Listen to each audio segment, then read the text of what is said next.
Tapi dia anggap bagus makan kambing. Rupa-rupanya orang darah tinggi kalau makan kambing tungging kan?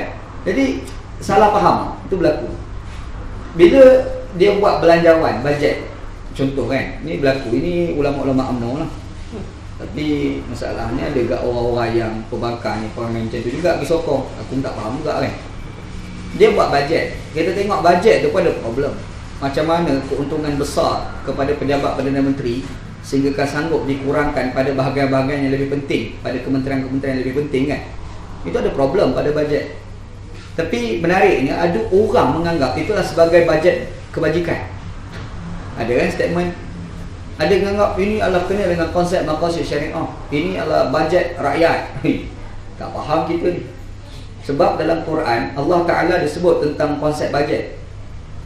Sudah.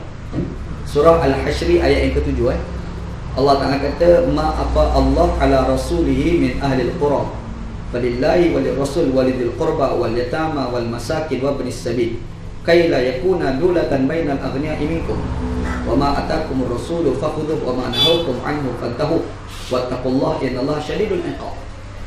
Allah Ta'ala kata dalam Quran, kata Allah, apa yang Allah Ta'ala bagi anugerah kepada kamu berbentuk sumber kekayaan. Al-Fai. Al-Fai itu sumber kekayaan. Kalau kita tengok zaman sekarang ni, antara yang dikatakan Al-Fai ni adalah minyak. Contoh kan, hasil mahsul minyak dalam Quran. Apa lagi? Hasil pembalakan. Itu sebenarnya Fai, harta Fai Apa lagi? Kalau Malaysia ni ada sawit, anugerah Allah. Bukan semua negara ada ni, ada sawit. Ada negara tertentu Allah Ta'ala bagi kan. Allah Ta'ala bagi anugerah ni. Tapi macam mana pembahagian? Pembahagiannya Allah Ta'ala kata, hendaklah dibagikan 1/5. Apa dia? Walillahi walil rasul, kepada Allah, kepada Rasul. Dua ni diletak di bawah satu kategori, iaitu yang melibatkan pada infrastruktur dalam raya buat bangunan tu kan. Lepas tu walidil qurba, kaum kerabat Nabi yang miskin, yang tak layak terima zakat. Yang ketiga, al-yatama, harta anak yatim, beri kepada anak yatim. Pasal dia ada untuk anak yatim. Sebab kita rembak ke anak yatim. Itu balik dia kan. Wal masakin, orang-orang miskin. Ibnus sabil. Ada Ibnus sabil. Ibnus sabil ni kita terjemah harfiahnya adalah anak jalan. Orang anak jalan maksudnya, contoh, dia ada dua maksud. Yang pertamanya, orang tu dia kaya kat negara dia. Orang Saudi kaya, datang dekat Malaysia. Dia kena rompak. Dia tu miskin sekejap kan. Yang tu orang layak terima zakat. Dan dia layak terima, dapat penghasilan sumber tadi. Ataupun duit yang disimpan untuk kegunaan rakyat, takut-takut macam rumah rakyat terbakar, banjir besar kan, rumah dia orang hancur, mana kewangan kita nak ambil? Ada dalam bajet yang ditetapkan oleh Al-Quran 1/5. Ada dalam Quran. Kenapa Allah Ta'ala buat tu? Sebab kata Allah, kay la yakuna dulatan bainal aghniya'i minkum, supaya perbendaharaan negara itu tidak berlega di antara orang-orang kaya. Maksudnya Quran ajar bajet ni dahulukan kepada orang miskin. Kat bawah tu kan, rakyat bawahan, sama rata, sama rasa, bahasa piramidnya. Kan? Tapi bila dia buat bajet, untung dia bukan untuk rakyat bawahan. Tapi masa dia ucap tu, dia nak menggambarkan macam betul, dia kata inilah maqasid syariah. Dia guna agama tu berasa-rasa. Kan? Ada pula satu lagi debat, adalah berkenaan dengan wala'. Isu wala' ni adalah isu penyelewengan tafsiran. Kita kena faham sebenarnya wala' ni dalam Islam, dalam Quran sendiri memang ada kalimah wala'. Cumanya penyelewengan tu berlaku. Mereka melakukan kejahatan, lalu diorang bacalah ayat Quran, ati'ullah wa ati'ur rasul wa ulil amri minkum. Taat pada Allah, taat pada Rasul, pemimpin di kalangan kamu. Anda tak tahulah, sekarang ni kadang-kadang orang yang dulu dia pernah bercakap, dia kata taat pada Allah mutlak, taat pada Rasul mutlak, taat pada pemimpin tidak mutlak. Kenapa? Sebab ati'ullah wa ati'ur rasul, tapi kat ulil amri ni dia tak sebut wa ati'u ulil amri. Dia terus wa ulil amri minkum kan. Dia kata maknanya taat kepada wala' kepada pemimpin itu tidak mutlak. Okey, itu kata dia lah. Bila? Dulu. Tapi bila mari zaman sekarang, dia lain pula. Pada dia pula jadi mutlak. Ke mana pula? Dia selalu tu memang macam tu kan. Dulu cerita Omar Abdul Aziz cukup popular dulu semasa dia tak jadi pemerintah. Tapi bila jadi pemerintah, jadi tak nak cerita pula cerita Omar Abdul Aziz. Jadi dia ada problem kan. Kalau zaman dulu dia cerita pasal kezuhudan, macam mana Omar bin Al-Khattab ditegur semasa sedang berkhutbah. Kan cerita popular dulu kan. Tapi bila dia jadi penguasa, dia pula tak boleh ditegur, terbalik. Ini problem orang. Kita bimbang, takut-takut kita pun sama lah. Takut-takut kita akan datang jadi macam tu pun minta jauh kan. Tapi gambarannya, bila kita tengok ayat Quran, dia menggunakan satu ayat, ati Allah wa ati Rasul wa ulil amri minkum, taat pada pemimpin di kalangan kamu. Jadi kita kena taat, kita tak boleh petikai. Sebenarnya ada problem dalam memahami ayat Quran. Sama ada mereka selewengkan ataupun mereka sendiri memang dah salah faham. Itu problem. Sama ada mereka salah faham, yang tu boleh dimaafkan lagi.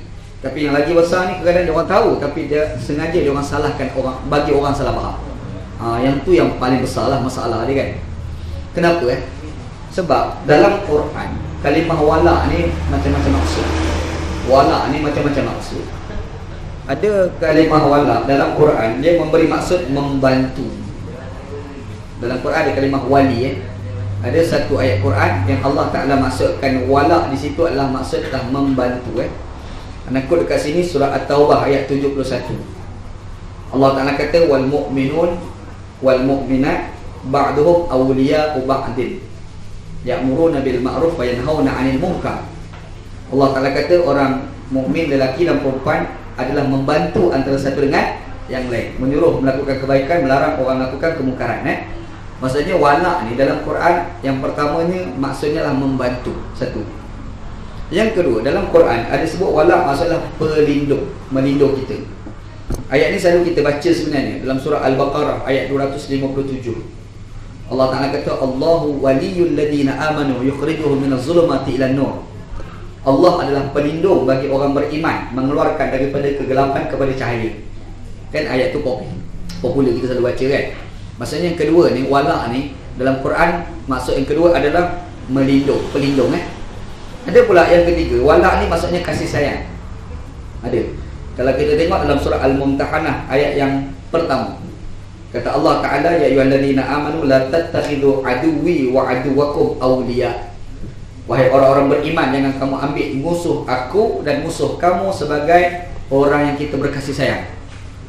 Maksudnya bila kita sebut wala dalam Quran, dia ada maksud tiga. Yang pertama maksudnya adalah membantu. Yang kedua maksudnya adalah pelindung. Yang ketiga maksudnya adalah kasih sayang. Itu yang dikatakan wala dalam Quran Cuma timbul 2-3 perkara apabila kita sebut wala ni dalam maksud pemimpin. Itu ada orang tafsirkan begitu. Kita tidak boleh mengambil orang kafir sebagai wali. Itu biasa popular kan. La yattakhidul mu'minun al-kafirin awliya'a minal mu'minin. Tak boleh orang mukmin itu mengambil orang kafir sebagai pemimpin. Betul tak?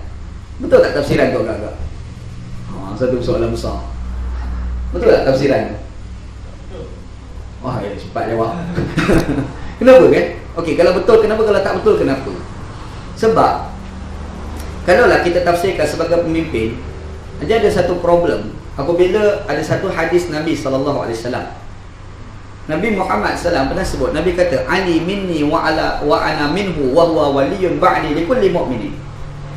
Nabi SAW kata Ali di kalangan aku dan aku di kalangan Ali, dan Ali adalah wali, kalimah wali bagi orang beriman selepas daripada aku. Kalau kita terjemah wali di sini sebagai pemimpin, bermaksud Abu Bakar sebagai khalifah adalah tak sah. Betul tak? Sah tak Abu Bakar jadi khalifah kalau kita tafsirkan wali sebagai pemimpin? Orang Syiah, ni orang Syiah lah, sebab kita orang Sunni kan? Orang Syiah dia tafsirkan wali itu sebagai pemimpin. Bila dia tafsirkan sebagai pemimpin, sebab itu dia kata wali itu adalah Ali itu adalah wali selepas daripada Nabi Muhammad. Maksudnya makanya bila wafatnya Nabi, naik Ali lah, bukan naik Abu Bakar. Maka tidak heran orang Syiah menolak Abu Bakar sebagai khalifah. Maksudnya itu konsep dalam Syiah. Yang Sunni lain. Sunni kata wali di sini bukan merujuk kepada pemimpin. Sebab itulah kita boleh terima Abu Bakar sebagai khalifah, kita boleh terima Umar sebagai khalifah, kita boleh terima Osman sebagai khalifah.